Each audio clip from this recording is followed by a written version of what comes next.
Welcome to this month's edition of Chatfield TV. I'm James Chatfield, and through a series of regular updates, we're going to provide you information on current fixed and variable rates, changing economic conditions, and all facets surrounding your finance situation. This month we look to summarise APRA's changes and how this is ultimately going to affect lenders and borrowers. APRA has announced an increase to the amount of capital required for Australian-backed mortgage providers who use the internal ratings-based risk assessment from 16% to at least 25%. Furthermore, APRA is reviewing lending institutions' residential mortgage risk profile so to keep investor credit growth within 10%. Failure by an institution to adhere to these guidelines will evoke supervisory actions by the regulator. In response to these guidelines, the lenders have reacted as follows. 1. Increased assessment rates for credit cards, other financial institution debts, and higher assessment rates for debt under application. Number 2.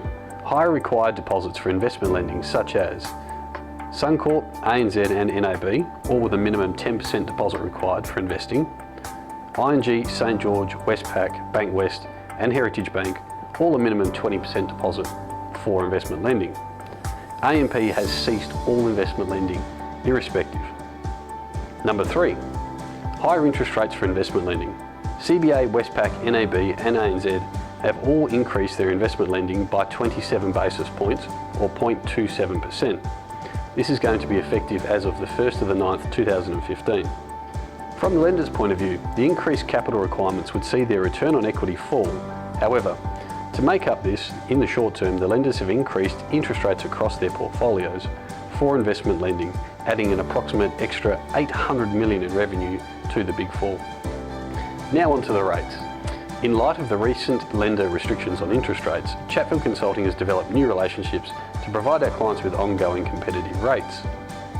For a limited time, we still have access to loan options for investment purposes without the price increases.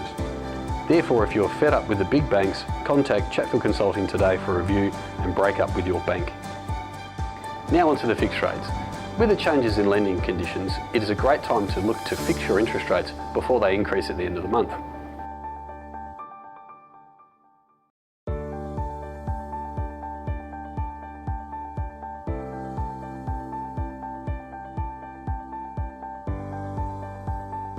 Now on to the Economic Outlook Review.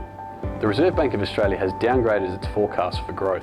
In the short to medium term, hinting that the RBA may be internally revising down its estimate of potential growth in the economy. Given the better than expected labour market data and also the fall in the Australian dollar, the Reserve Bank of Australia is most likely to maintain a neutral policy and not move rates. Now on to tips and tricks.